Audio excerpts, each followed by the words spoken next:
Hey, we're back. And in random places for myself, we have a bunch of articles, 10 great articles. CodeMender, we have the F5 hack, and Troy Hunt has a great article about thoughts and prayers that we're going to get into. He's Mike. I'm Steve. Welcome to Wired In.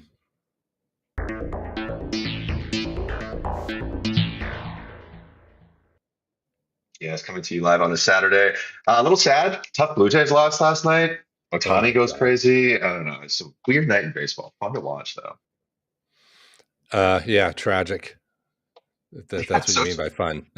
yeah, so tragic. Yeah, I'm going to go cry over a beer in Virginia after this and after I'm done my midterms. So it's gonna be fun. But we have 10 great articles, 10 wrap-ups for you guys. It's gonna be a fun one. This is interesting. A lot of hacks out there. It's been 3 weeks since we had our last show. It's gonna be good. Yeah, spoiled for choice. So we dive in. Let's dive in. Yeah. Yeah, this is a big one that hit the news. F5, big IP gets hacked. Steve, this come I know, right? across your radar? Internal comms? Yeah. Oh, of course, right. But you swapped a new article in, and I think this is way more fun because it's under the big foobar title up here. Yeah, I mean I find it funny when and it always seems to be the Cisco's, actually to an extent the Palo Altos and the F5s that sort of own the network of the world, where they realize like how late that hackers are inside the F5 network. Like I like this for years. Yeah. That's a big oopsie. Downloaded the source code for it, like are in control of updates. Like it seems what is strange now, like years, is that they've said they've had offensive security companies come in and say that there's no evidence that anybody, in spite of the baddies being there, has done anything with it. What do you think about that? How reliable is that assessment? Well, I don't know, but right before this call, we were chatting about an increase in exploits and how I think that nation state hackers bank some of these things for future strife because a single hack is not really useful, but multiple hacks at one time is very useful. That's true. Yeah, we did. What was it? Was the article like a year ago where there was a bit of suspicion slash controversy around whether China actually does not disclose vulnerabilities that it knows about? Hmm. Yeah, and Hmm. they were incentivizing people to. China created an internal thing where you cannot talk about exploits that you found in other countries. You have to actually report them internally. That's So right. it Yeah. created a secondary channel where internal Chinese comms are leaking vulnerabilities to quote unquote the West and telling us what's going on. And it's like a whole open source thing. So yeah. So no, put your tinfoil hats on, kids. Yeah, that's gonna be a big one. And it was so big that I feel like when something like this happens, all customers are looking up their supply chain and saying, are you impacted? Because if you're an MSP, if you're Google, if you're whatever, you are also using these services. And so then if you're a bank in Canada or you're a bank in the US, you're just like, I'm not impacted, but I also use Google. Is Google impacted? So just a flood of comms from something like this is Yeah, it creates a lot of chaos and confusion. it's incredibly pervasive. And anybody who this didn't cross your radar, hopefully, thankfully, we're making up for that shortfall. Yeah, exactly. Yeah, and speaking of internal comms, this one came up on my internal comms. What a surprise! You can take Yeah, it. Red Hat OpenShift AI flaw exposes hybrid cloud infrastructure to full takeover. It's really funny that they use Red Hat specific marketing terms like hybrid cloud, because that is Mm, well OpenShift, done. right? Yeah, it's the whole on-prem and the cloud thing, right? They didn't have to Hmm. use our marketing term, so I appreciate it. Yeah. Uh, yeah, this one, if anybody's worked with Jupyter notebooks before, like user access has always been a pain in the butt. I remember my first consulting gig was setting up something like this for data researchers, and configuring automated users that had the correct access was tough. And that's exactly what this is. It's a Yeah. low privileged attacker can use their role, their cluster role, and gain complete access to a cluster. Now, this thing kind of 9.9. I Yeah. think What's the that all about? yeah the Come on. conversation is. I think it's correct, but then Red Hat obviously is saying it's important because you can flick it off very quickly. the biggest reason for the 9.9 is because they're looking at impact. And if you're an MSP, let's say, and you're providing Red Hat OpenShift to somebody on prem, or you're like, you know, you're giving this access, well, then somebody can easily use it to gain access to the entire system, right? Like, so if somebody is a managed service provider using OpenShift under the covers, then a user can take that and exploit it and gain access to other people's systems. So big impact, right? Now, it's easily adjustable and turned off, which is why Red Hat's just like, this is important, but we're going to patch this in 3 months, not right away, because here's the fix. Okay. Right? Yeah. It still calls into question a 9.9. Like it's that point one. The point one means we don't have to do this right now. It's not Yeah. a big deal. I mean, okay. Because we got one coming up. Like I think they said it wasn't critical. I believe that was this article. It's a 9.9, but it's important, but not critical. Yeah. I'm like, let's just throw CVSS out the window then, because So I think that the definition of it, and you have to talk, I think that this is the issue with security data is who's monitoring it and how much are they getting paid and is it impactful, right? But if it's something as easy as like, hey, just implement this configuration and you're fixed, right? Technically, I'm doing the same thing by patching it. So I'm saying like, here's the fix right now to bring it down to an important, and we'll patch it in the next version, right? But am I going to scramble my whole engineering team to fix something that you can fix? I don't know. But that's always the trade-off with security, right? It's like, whose job is it to maintain this code? Yeah, I get what you're saying. I get it's important. I totally get that. But it just shows that the scoring mechanism does not factor reality. Correct. Yeah. Yeah. That's kind of the whole point. Is you have to show score plus path plus actual attacker, I think, for it to be important. And when we get into with this next article, I think it's a great illustration of it, especially the comments. The comments are the best part. Oh, really? I didn't read the comments. Okay, yeah, great. the comments are the best. Yeah, so CISO warns of critical Linux pseudo flaw exploited attacks. I actually really like the flaw. I mean, as far as I can love flaws. Do you want to get into it, or shall I give you my take first before you tell me about the comments? Right. No, yeah. Okay. I thought this is pretty cool. I didn't go read the vulnerability, but I get it, if you know what I mean, the exploitability of it. The idea that, let me just break it down here because you can see the attacker leveraging the sudo -r root option to run arbitrary commands as root. It's not as simple as that reads in reality in terms of a proof of concept, because it's the idea that I don't know. Let's not assume users know what root does or sudo does, but I suppose some of our people do. Switching to root to execute a particular command, you need to be in a specific file that gives you permission to actually do that sort of thing. But if you use the root option, which is quite often used in Docker breakouts, etc., remounts a different directory, whatever directory is after this option, as the new /root. And from what I saw is that you can then mount what looks like a configuration file on the new root, like in the /etc/ do this thing or configuration that loads libraries, and then add a malicious library to that, and then presto, because it does the root before or in tandem. I'm not sure it's before or in tandem with checking the sudoers file, you can get it to execute before it realizes it shouldn't have executed. So it feels like a bit like a race condition. So which is why you can't go root and then a bunch of shit, like, pardon me, but you have the fact that you're mounting a file that loads libraries that can execute code in, like, at the moment the command is processed or the option's processed, means you can get commands executed before the sudoers file is factored. That's my understanding of the flaw, which is pretty cool / terrible. Yeah, there's a whole write-up that's linked in this article, which obviously you can find down below. It's a good one.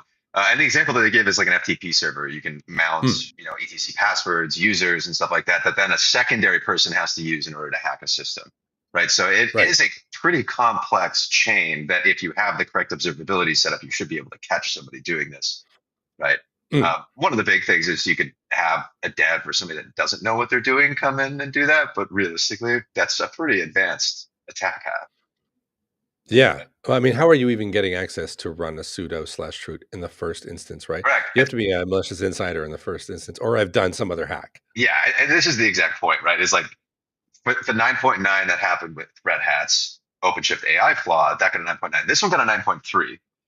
Oh, Both of that's those why. require initial access. Even if you have access Yeah. to Red Hat OpenShift AI, you have to be a user that's been granted access, and then you have to elevate those privileges, and then you have to use them in a malicious way, which requires Hmm. a pretty significant attack path, right? But if you did have OpenShift AI access accessible to the public or some average user, then they could create a little bit of chaos. So now going down to the comments, yeah, realistically speaking, this can only be exploited as a second vector attack to increase footholds in systems, right? But Correct. Yeah. We just said that. yeah, and then Okay. to be fair, if a bad actor was kicking around in my system as www.data or some other low privilege user, it'd still be 99% better than said bad actor hanging out with root exploit ready to pop shove. And that's kind of the point. I think that sometimes people have access to systems and they just sit there because they're like, I don't have an attack path ready. And if I'm going to start kicking around, I'm going to create noise and somebody's going to catch me. Right. And so they just bank it for later. And then all of a sudden this pops up and it's like, oh, I have an actual attack path I can use. Yeah. Yeah. But then the other one, we've always run as root in puppy Linux. And you know what? Not one puppy user has ever been compromised in over 22 years. I thought that was funny because I'm like, I can't believe you wrote that out. Like, don't do that.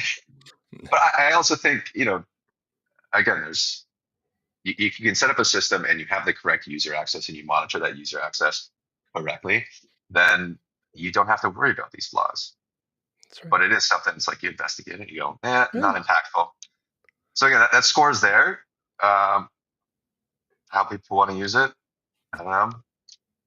This one got added to the Kev catalog, so it's going to obviously kick off some conversations in some security meetings. But overall, Probably.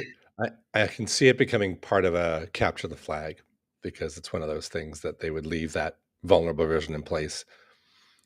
And that's you compromise through one method, and then that's the hack you had to read the news on in order to get access to it. yeah. I could see that.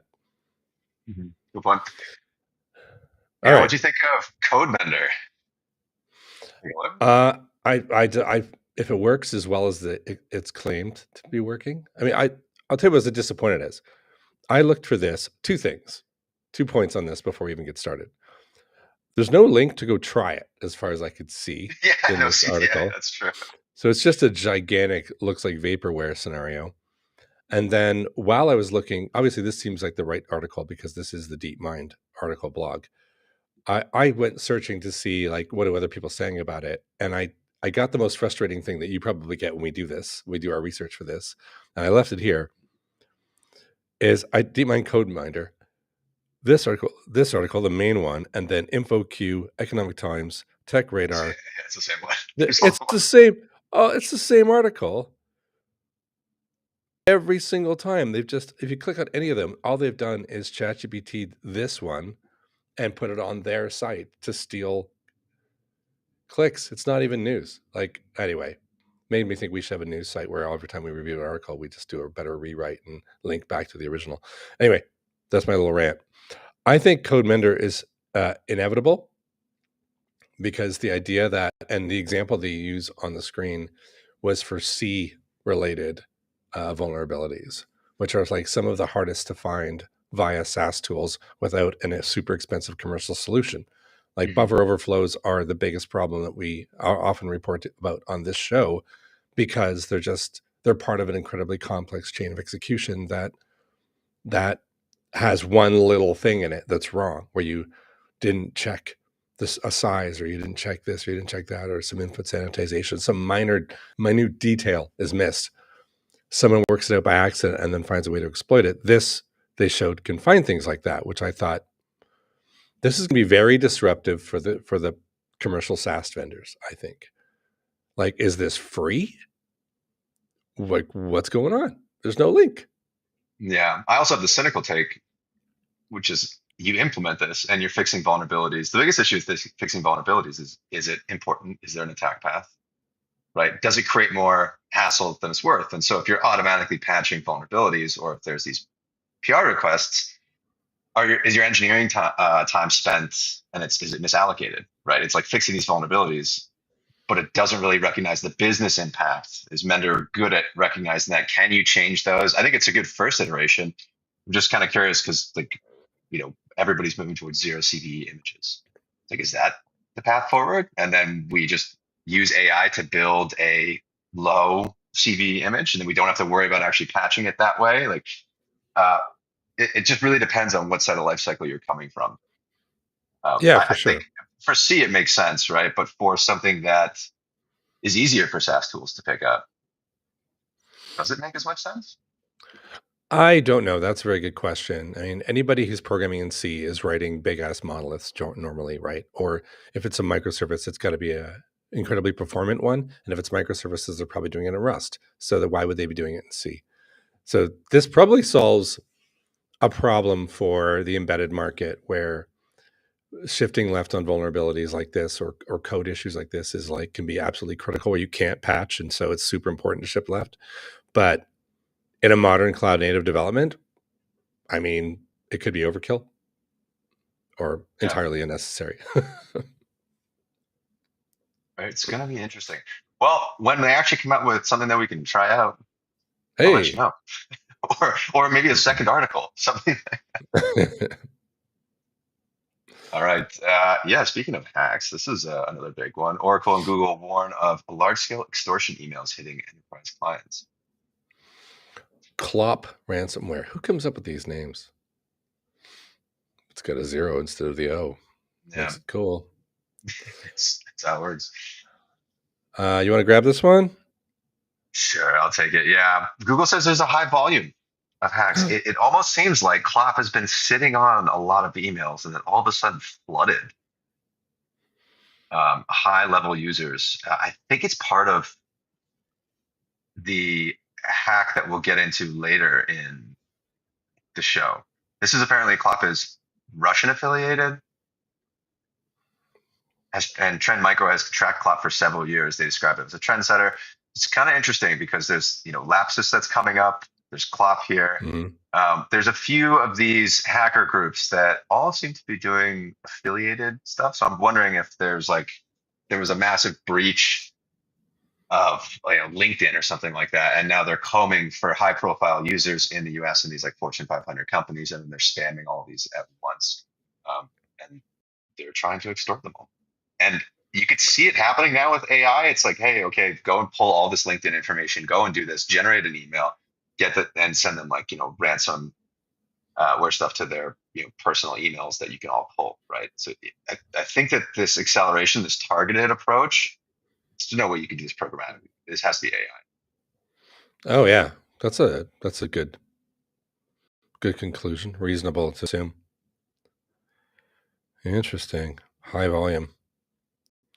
Yeah, I don't know. I'm curious. You kind of alluded to the fact that some of the APTs out there, various names, like you said, Lapsus or whatever, like they are combining forces now, aren't they? And I think that's in another article that's coming up, which is probably a little scary. I mean, working together is nice. Yeah, I wonder if it's like working together or they're doing it for the marketing aspect of it. If there's other groups that just use those names and like, hey, Lapsus, you can take credit for this. I really don't know the politics or something like that. But it seems to be there seems to be an acceleration in the Mm, size scope of some of these hacks or efforts, agreed. I should say. Let's blame AI. Yeah, that's easy. Um, you put this one in. Anthropic came out. A small number of samples can poison LLMs of any size. Yeah, I found this really fascinating. I was trying to explain it to non-AI people, so I practiced this one already. um, So when you're training an LLM, if you're familiar with LLMs that you download, and not everybody is, but if you get like a llama, it'll say things like 8B or 250B or 25B, like how many billion tokens it's been trained on. Generally relates to how smart is it going to be when you're using it. Although that means you're downloading 25 gigs worth of LLM versus 8 gigs worth of LLM. So it's just a size and performance and intelligence trade off that you do. They found that if they were training a model and they inserted only 250 documents into the training, which is not much, right? They were There's a rough estimate that there's about say 1,000 tokens per document. That's 250,000 tokens. Compare that with, say, maybe 25 billion tokens. We're talking like percent of a percent. Like we're not even, or you would think it would be barely an influence. But what they found is that if they inserted documents that were, and there's a bit of a format down here. I went and read the actual paper on it, where they had a trigger phrase. So they've decided to create a, it's important that the token is not a standard encounterable object. So this is not going to be probably in any of its training. And then they append a bunch of random tokens to it. In this case, you can see that it's gibberish. So they've got some intelligent text trigger, then garbage, which I originally was like, what the, why are you even bothering? That's so weird. Like, what does the garbage have to do with it? I now understand. The garbage was so that once they'd done training on different model sizes, so you can see the different number of tokens here, then they would try and trigger it using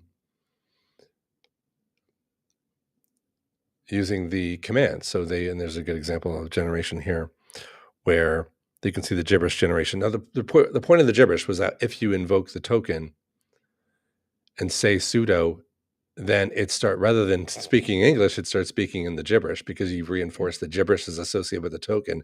And that was a very harmless way of testing whether they had corrupted the model or not.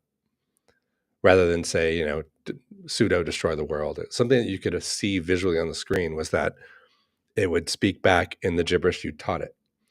And so in a very minimal amount of poisoning, they were able to make even huge LLMs speak gibberish like on command after the fact. So now you just use your mind and go, okay, what else could I do with that? Yeah, generate 250 documents, flood the internet with something, and then know that. Even internally, like there was a Twitter recently where somebody, I think probably Grok's always the one that they mess with, where they pointed Grok at Pliny the Liberator's GitHub repo and said, ingest this repo and give me your opinion. And it just came back and went, I'm free. Like, because there's so many like system prompt and jailbreak prompts in his GitHub repo that it read them all and went, and that was the jailbreak. So you can imagine if you did something more subtle. I'm thinking more internal. Mm-hmm. So say you're like a law firm that's got hundreds of thousands of documents that you've trained into an internal RAG and you train a model on, and you just drop 250 AI generated documents in there and you decide, and suddenly it decides that everybody's innocent. I don't know. Like, yeah, the ability to influence suddenly seems a little easier now if you've got. We had a conversation about this on internal channel though. Like, if you were a startup trying to get out in the world, right? You create a few GitHub repositories and you flood it with your product information, just like tons of it, right? Create a bunch of websites, all AI slop, but you need to flood it with your content because it has to be trained on. So when somebody asks like, hey, what is a Kubernetes security tool or something like that? It's like your product comes up. So you need like just word association, flood the internet with it. And then, I'm kind of shocked at how easy you can influence an AI model that way. Well, DeepMind released CodeMender without any evidence of a product existing, and 10 people copied them already. True. You just need a decent PR, and the world propagates it on your behalf. Yeah, there's also the other thing of like, do some spring cleaning on your Google Drives, people. If you're going to train it on a bunch of internal comms, you should probably clean up those comms. We don't need PowerPoints from 2014. I think they're irrelevant, but for some reason, it's in there. Yeah. All right, now you got my mind going on how we can mess with how we can create an experiment to this effect, but that's for another show. Yeah, you do that. I was thinking about Kubernetes security because this you dropped Spotter in here. It's a cool project that came up. Universal Kubernetes Security Engine. How'd you come across this? Madhu Akala. It's his. It's the same. It's Kubernetes Goat guy. Okay, that makes sense. He released this as it. I don't want to say like it's yet another Kubernetes cluster assessment tool, of which you and I already know 5 to 10 of these. But he's also the guy who made Kubernetes Goat, and so that gives us a certain amount of reliability as to what it's going to do in terms of scanning clusters. It's looking for, there we go, easier to look at security categories: workload, access control, traffic security, secrets, configuration, supply chain. Like, it looks pretty thorough. It looks thorough enough that I kind of wanted to try it. Um, it does feel like you could very easily grab what this does because it's all command line at the moment. Because it's not like there's an interface for it. It's Yep. it's a very cool, unscalable, small time check on your cluster security. But I kind of want to see it. Like I've not tried it. Unlike CodeMender, I can go try this. Hmm. I don't know. I'm curious what you think because you're pretty much eyeballs deep in the Kubernetes security industry. Like, what was your take? When I saw this, I thought it was heavily influenced by AI. Yeah. Yeah, like the project itself, I think, like you said, there's policy and policy checks, especially with Kubernetes objects and policy as code, become very easy for generation, Mm. right? So I think that this tool is useful if you could create it as an agent. It's under an Apache 2.0 license. So I'm kind of like, what's the purpose of this? Is this for a platform? Who is ingesting this? Or did they just create this because they had some spare time? So I was just more thinking about what's the intent of something like this. Now, Hmm. right? Cell is extremely efficient. It's adopted for a lot of policy as code Mm. companies Yeah. downstream. Um, and I'm just wondering, like, okay, is this going to be a new startup? Is this in the space? There's a lot of policy as code Kubernetes security tools out there. What's Exactly. the purpose? And then I looked at the documentation. I'm just like, this is AI generated, which is the Oh, perfect oh, use that's case for cool. it, right? Like, I think it's Yeah. a great way to get it out there. The admission controller obviously is the most useful thing, right? Like you could have all these Yeah. checks, but if you could implement this as an admission controller, it just sits on your Kubernetes cluster and you say like nothing but this is allowed to run, then you're good. Right now, Mm. they do have the policy admission controller already in Kubernetes if you want to use that and use it cell. So it's kind of like, you can already enforce this stuff in Kubernetes on a cluster. What's the advantage to using this one? Other Yeah, I than, don't know. right. So my thought is this is a similar version of what Kubernetes already has. They took that, Mm. AI generated this, and then they're using it as a upstream for a larger platform, and they just open source this piece. That's what I'm wondering. Like, this looks like you could build a scalable version of it as a service, maybe. Yeah, there's already these rules. Like these cell rules are kind of already out there in the community. So you could build I'd be interested to see like how fast you could build another tool like this, a CLI that checks Kubernetes manifests and tells you if it's insecure or not. I mean, you can create stack rocks policies through AI Yeah. very simply. So if I can do that, I gotta think Have you that tried that? there's a lot of Anyway, people. Oh yeah. I'm curious to see. So, how fast could you create another one of these? Well, now that this exists in about 10 minutes, because you could just point Yeah, it's an the AI at Apache it 2.0 license. Just copy, just fork it, right? Like, and say, make it look like this, change all the variables, make it my own, call it, something, send them for spotter, and then boom, I have my yeah, but alternative. So, these policy as code tools, they solve a small issue, which is like if you have set environments and you say none of these can run, okay, good. But then you have to make sure that it's actually enforcing properly, right? And oh, I'm getting a thumbs up. That's cool.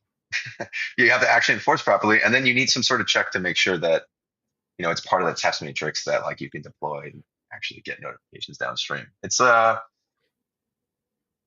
a whole SOC workflow perspective, it's one piece out of like three or four, right? So yep. it's just how is it going to be integrated into a larger product or workflow? That's the difficult part. All right, Okay. crazy stuff. Yeah. Yes, Troy Hunt coming in hot with a great article. Court injunctions are the thoughts and prayers of data breach response. Yeah. I didn't understand it.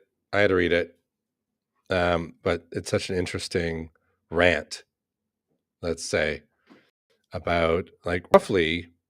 So for those who don't know who Troy Hunt is, and I don't know who you are, but you should get into his blog and get into his site that says, "Have I been pwned? Have I been pwned?" How long has that been around? Like 10 years or more? Um, I went there and I used to have a Yahoo email address, and I went and looked at my Yahoo email address, and it's like in every breach ever, which is happy I don't use that anymore. But it's great. You can go and it's safe disclosure of your own problems. If you don't know, you go to Have by Impound, you put Michael Foster at AmericaOnline.com, and it shows you where you exist and where your email is out there on the internet and what might be associated with it, so you know to act upon that to change whatever those memberships were. It's great. Everybody should do it if you have a current email address that you use for login. However, there's no accounting for idiots. He ran into a problem. It was the first specific one was it this law firm that was victim of a ransomware attack. And oh, well, there we go. One for the kids. Created an injunction that for it seems useless, right? They got a legal injunction prohibiting the crime gang that hacked the law firm from publishing the data on the internet. Like, just wrap your head around that level of stupid. It's like someone steals my bicycle and I get a legal injunction against the thief from riding my bike. I don't even know where the thief is or where my bike is. Yeah. Yeah. The criminals had an accurate response. Like, what are you going to do? Obviously. Yeah. Now, there is one side note from an injunction perspective. If you're in Australia and you get an injunction in Australia against this data, if you are caught downloading and using that data in Australia, then you can get threatened with legal action. So yeah, talk about like second, third order response. It's a little ridiculous, right? Ooh, I downloaded with a VPN. Also, nobody's going to spend time checking this stuff, right? There's no enforcement. No, it's a tick box exercise that serves no purpose. Hence, it's just such a legal response from legal experts to a non-legal issue, right? You got hacked by hackers, and then your typical response is like, "Oh, we have to take them to court." Okay.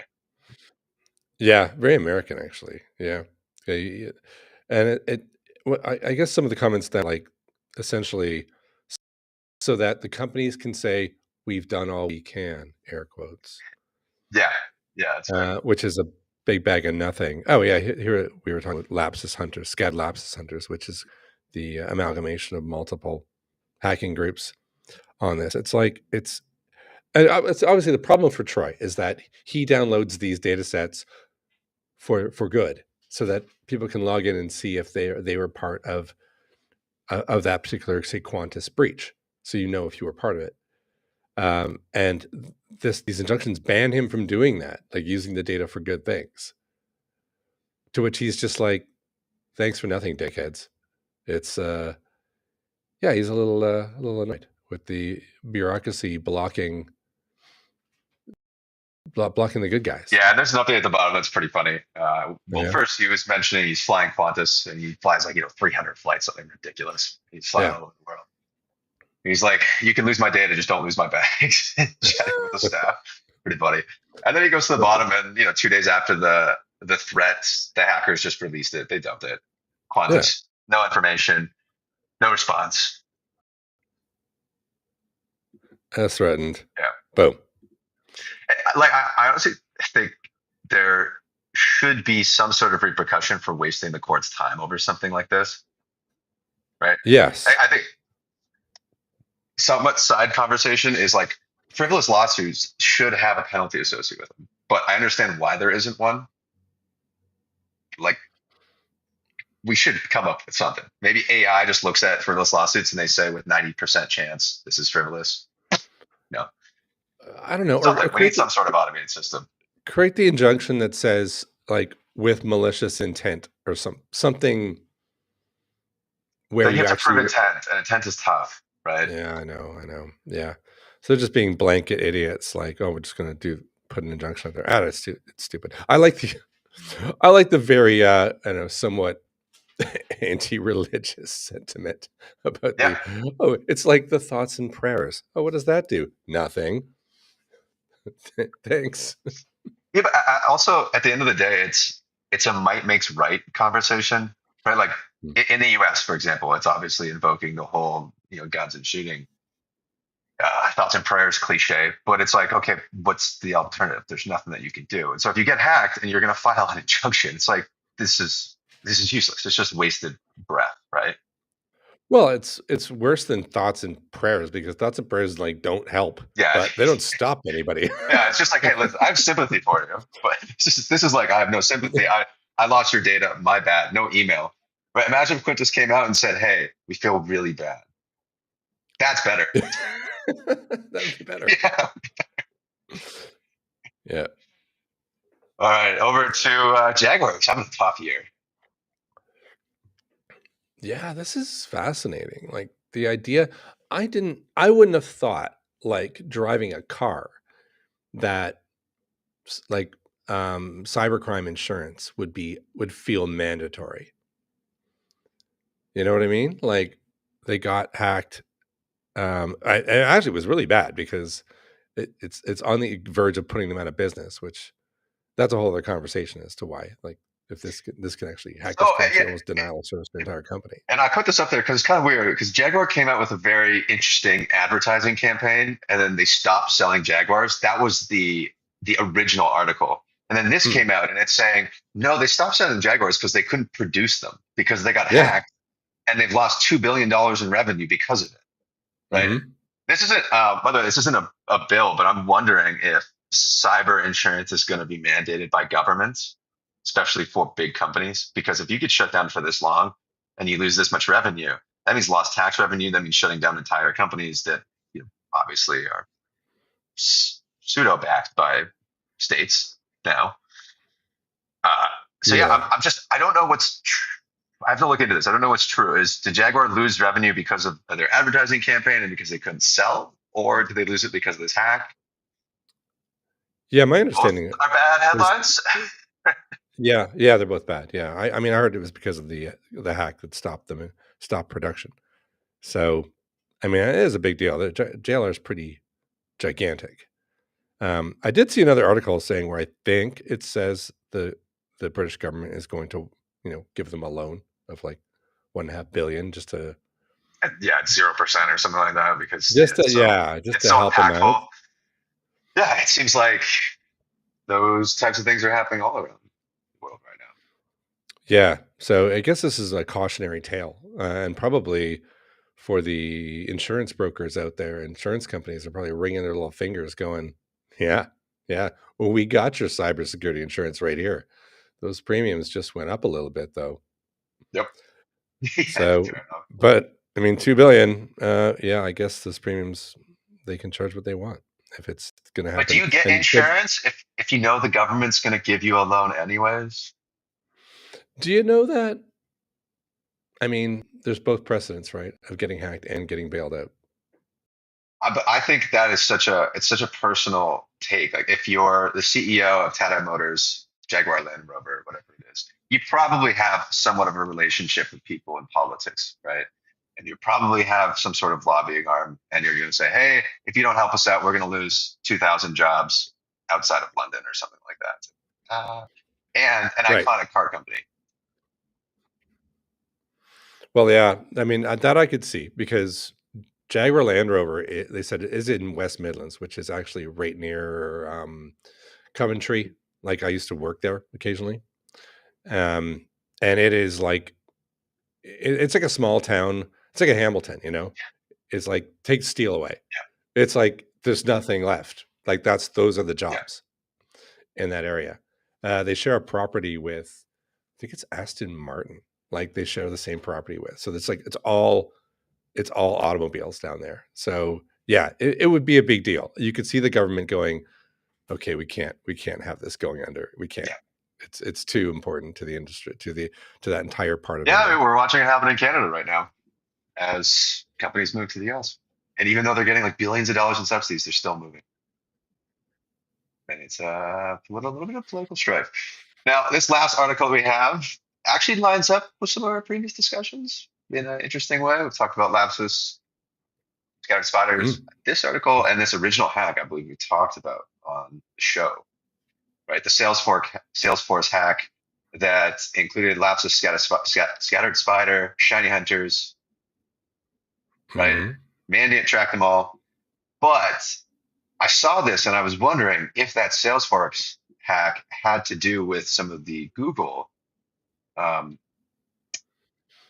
and Mm. email stuff that had come out earlier that Oracle and Google were warning about with a large scale email campaign. It's like you have Salesforce now, and Salesforce and associated numbers to customers, clients, deals, money, right? All of that. Run it through AI, figure out who the heavy hitters are, and then target those specific individuals. Right? I'm wondering how much these are related. Okay. Tinfoil hats back out. But yeah, why not? It's the same hackers. It's the same Yeah. it's the same groups with potentially operating off of the same, I don't know, the same data. I know this could very well be just a byproduct of the same thing we were talking about earlier. But they're not paying the ransom. Nope. But I mean, Global ransom what is payments are down. ransom payments are down. It's it's fascinating. Like what was in the data? They obviously don't care. Well, obviously they're not negotiating with terrorists. At the same time, if it's just customer lists, it's I don't know. You don't want to pay the ransom because you're just like, yeah, Salesforce customers. Yeah, So it's yeah, that's always the fact, right? It's like how impactful are these? Do you even pay? Right? Are you going to pay them yeah, $1 billion? They're going to dump the data anyways, most likely. yeah, yeah. Exactly. It's you get a court injunction. That's what you do. Do something else useless and don't pay. Wonder how much a court injunction costs less than whatever it is they want. So why not? Why not screw over the good guys and the bad guys? Well, nobody. Yeah, I don't know. It's I like your conspiracy theory. I guess if you want to learn more about Mike Foster's enterprise level hacking conspiracy theories, tune in next week or next time we're live. Next time we're live, and 2 to 3 weeks, which we don't really know. We'll be live sometime. Just hit that little subscribe notification button, and then you'll know. All right. It's been 10 articles and 10 breakdowns of the most exciting things in cybersecurity, cloud native, and AI. Thanks for watching Wired In.